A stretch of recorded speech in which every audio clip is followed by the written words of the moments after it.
Hey, Sal, I thought today we'd talk about the power of your non-negotiables.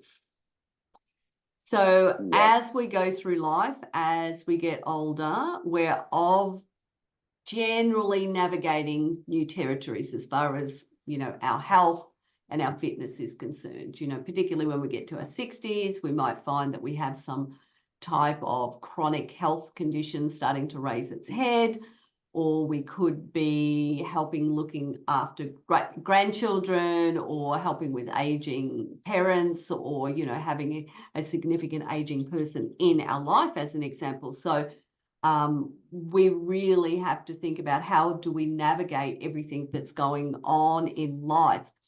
And so we often think about this is the time that we want to slow down, but it's the time that we need to find this new rhythm in our life that honors how our body's changing, how life is changing, and, accommodating an appropriate lifestyle for that.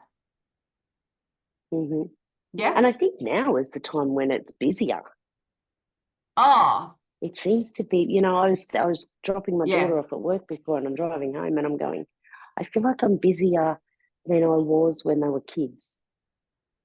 Well, yeah, because, they're making up their own minds about what they do because they're, adults. They just haven't got their own vehicles. And No. so then they're making their own decisions about where they want to go. So therefore, that's got that added pressure on you to take them there. And they're not thinking about you've got anything going on in your life. It's just all about them. Yeah, yeah. We need to learn how to do that ourselves, is to make it all about us. Yes, So, but we don't. well, we don't. Yeah. Different No. generation, Mm.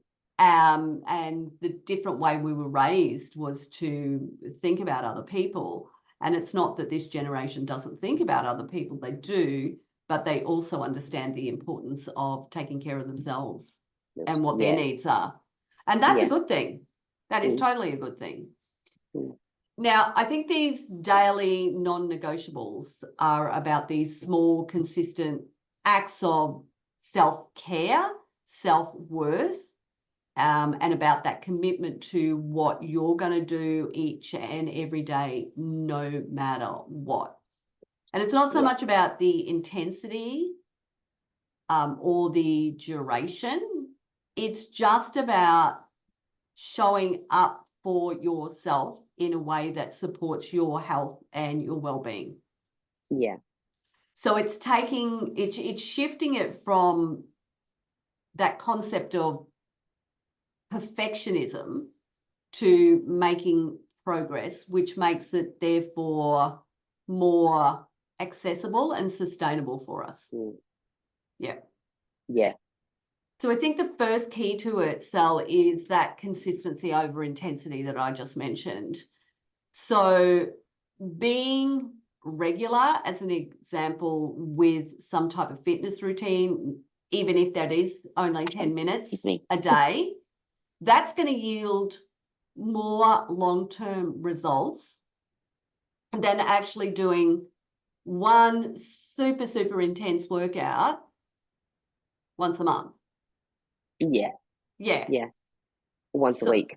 Yeah. For example, so you might do 3 strength training sessions, but they might only be 10 minutes 3 days a week. And then on the other days, you might go out for a 10-minute walk, as an example.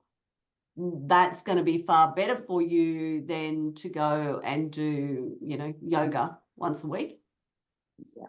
Because you're developing some type of consistency with that.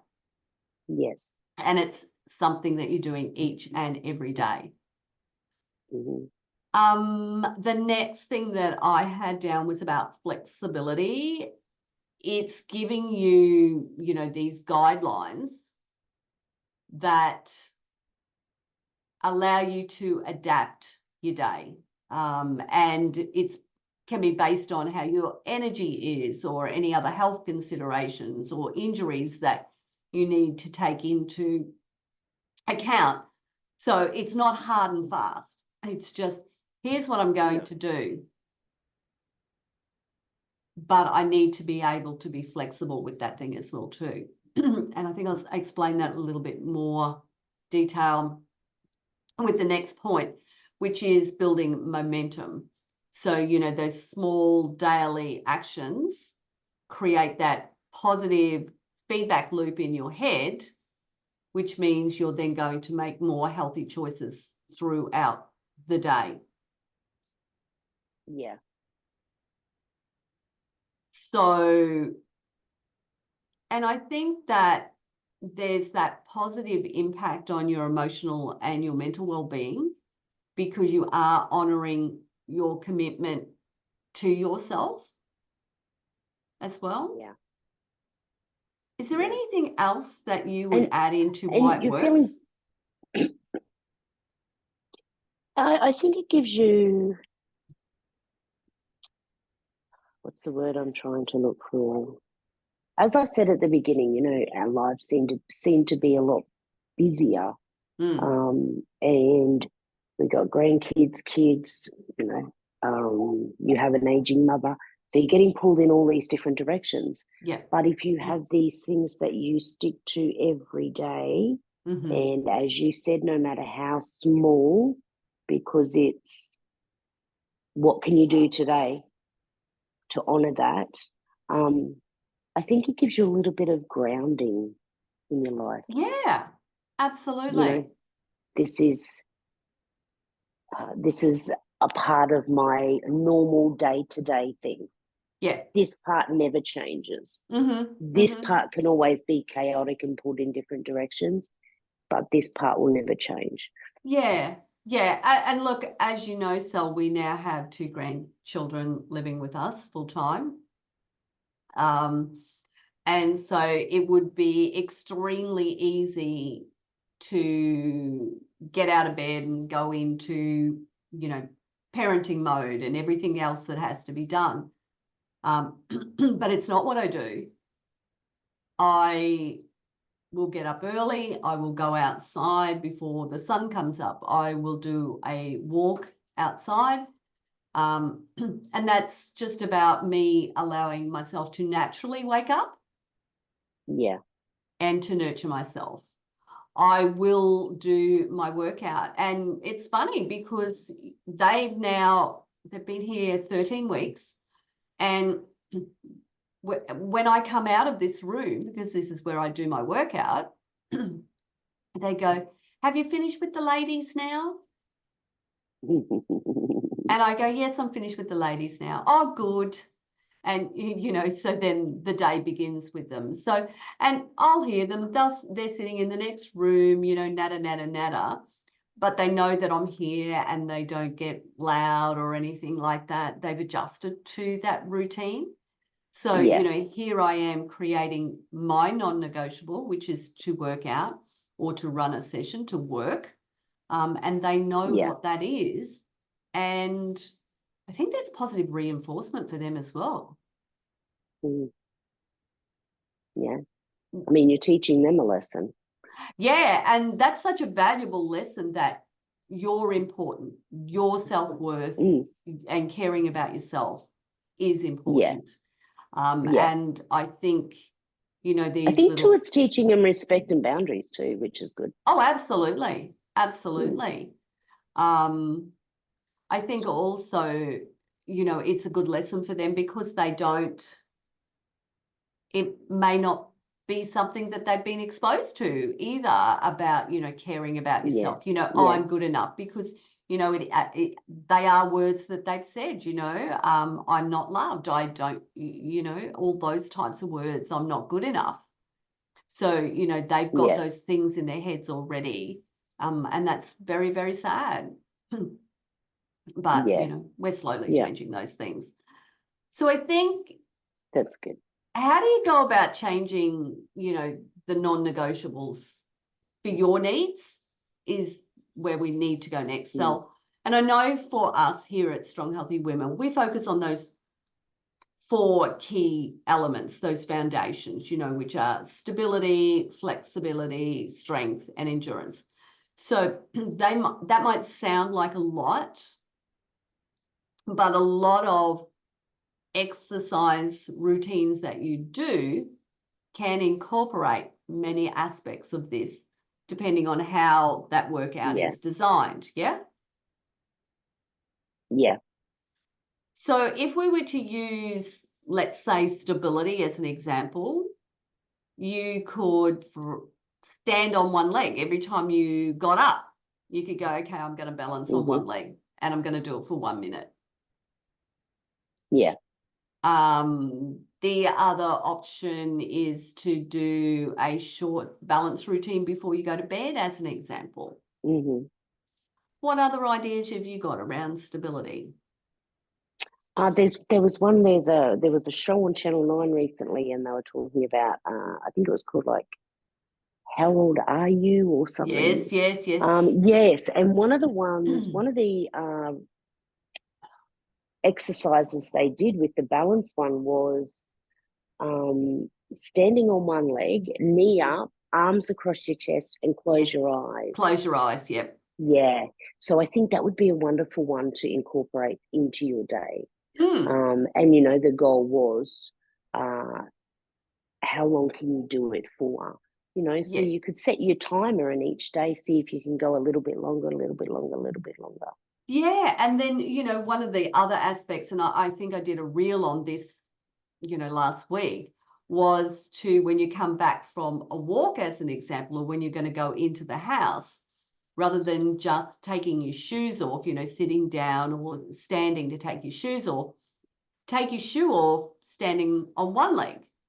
Yeah. Yeah, and then put your shoe down by, you know, still standing on one leg. You know, that's really up-leveling that balance. And of course, when you're focused on that balance like that, you really do need to focus on your stability, because you have to use your core muscles to do that, right?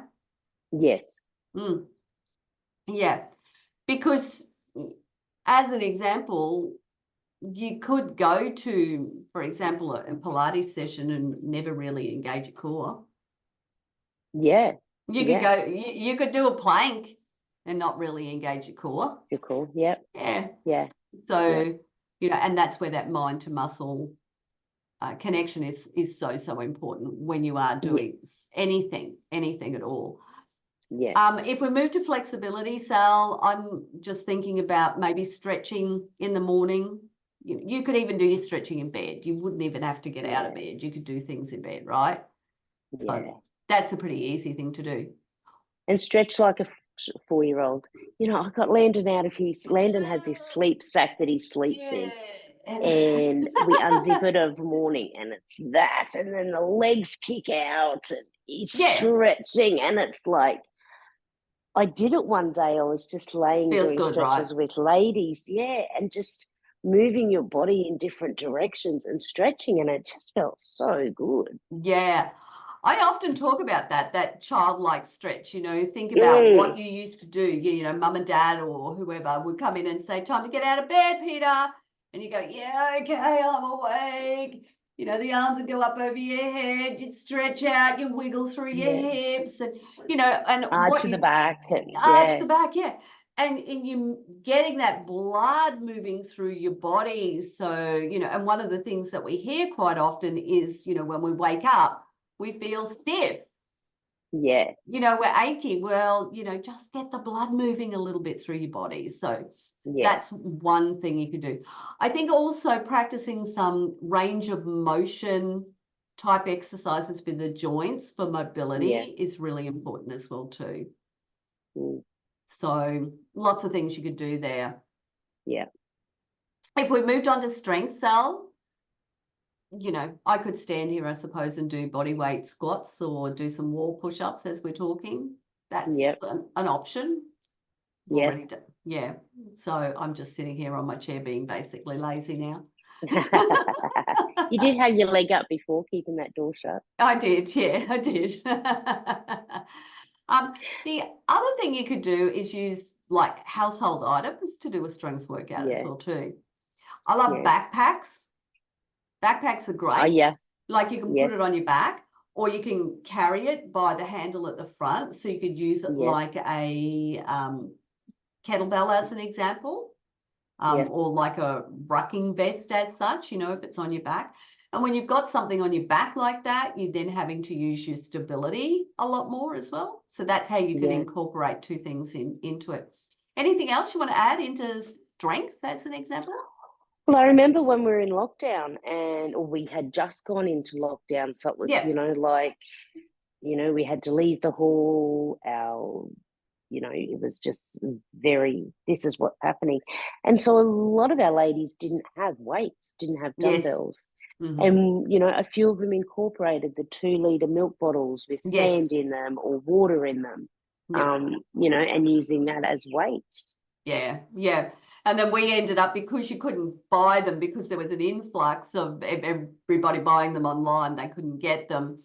So I think you were the delivery girl, weren't you? Yes, I was delivering to everybody. Yeah. So we actually, you know, I think I had the weights out here. So, you know, we cleaned them all and then we bagged them all up and then, and then you did the drive-by and put them outside everybody's door type of thing. Yeah. Oh dear. All right. So, and then I think the third and final thing is about endurance. And I think that's where women will tend to gravitate. You know, it's that brisk 10-minute walk or jog. It's a quick session of jumping jacks or high knees, which is my personal favorite, or skipping. I like skipping. And that's really good for your bones as well too. So stairs. Oh, yes. Yes, I love that. Yes, stairs is a brilliant idea. Yeah. Great for mobility as well too, because you got those hip joints moving. And stability, because balancing, Yeah, so if you think about that, yes, stairs is great. And I don't think, ladies, it's really, really important that what we remember here is that these are just suggestions, just ideas. You know, there could be so much more. But I think what you need to think about is, number one, that you're important enough to do this for yourself. Number two, that you think about how this is going to seamlessly fit into your life. And then to make it work for yourself, you've got to start small. So something easy that you can't say no to. And that could be, I'm going to stand on one leg while I clean my teeth. Yes. Yeah, that's small. It's something you do every day, clean your teeth. I hope so anyway. And then you've got that balance thing happening, haven't you? Yeah, definitely. You know, we watch TV at night. How many ads do they have in between? Oh, God, yes. You know? 10 minutes of ads. Do a little short workout there. There's so much you can do. Yeah, for sure. And I think, you know, that's where we're going to start small. We're going to be consistent with it. So I think trying to do it at the same time each day is important. But, you know, coming back to the fact that we do need to have that level of flexibility in it as well too. So if you can't do it, think about, well, when else can I do it? Yeah. And I think it's I was just sitting here thinking about it now. You know, our 4 foundations that we talk about can definitely not only relate to the fitness side of, but these non-negotiables. You know, so be mobile in what you're doing, in your decision, like in your non-negotiable.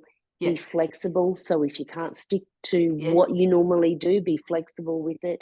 Be strong in your boundaries. Yes, absolutely. Brilliant. And you know, keep doing it every day.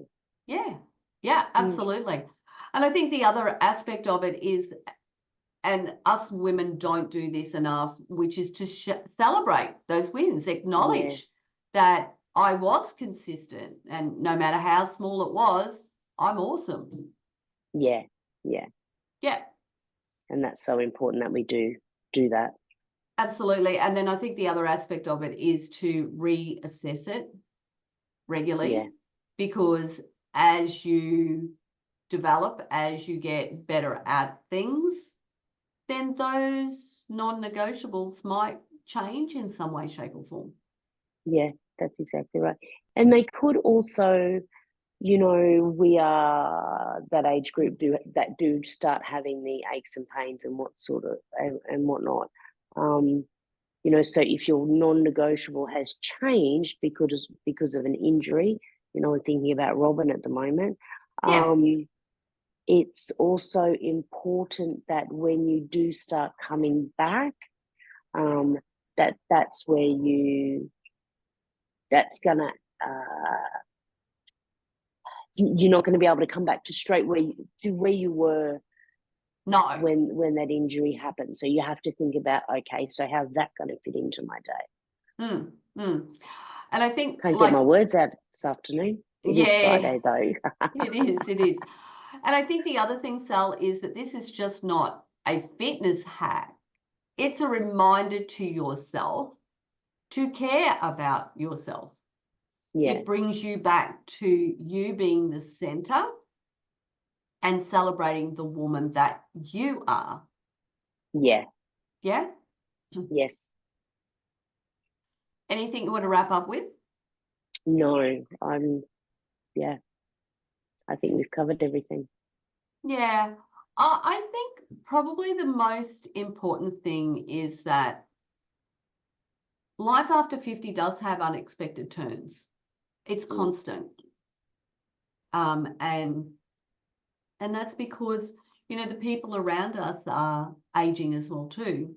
And so we're there supporting them.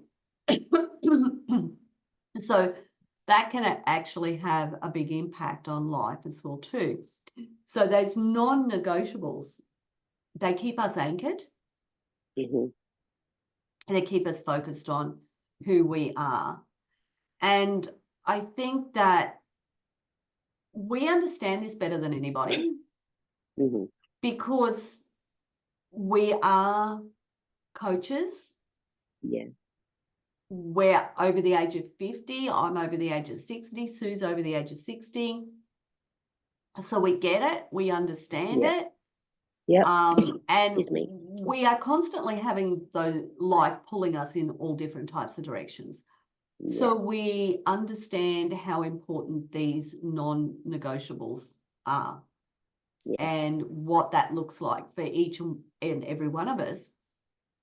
Excuse me. I've got this tickle in my throat now. It's very, very different. Yeah. Sorry, I'm not laughing at you. I'm laughing at, so for anybody that's overseas, it's winter here at the moment. So we've got sneezes and coughs and all sorts of stuff happening. I know. I'm out of water. Because I would have had a drink of water, which would have fixed that up. I'm just dry in my throat because I've been talking for so long. Sorry, ladies. Anyway, so I think the most important thing, so I'll wrap it up, is that embracing fitness after 50 is not about comparing yourself to anybody else or to your younger self. Just simply stay focused on you and what's important to you. And Sal, you better wrap us up. It's who you are now, so just focus on who you are now. Yes. Thanks for joining me, Sal. We'll try and get a good buy out. Thanks for joining us, ladies. We'll see you soon. Bye for now. Bye. Bye.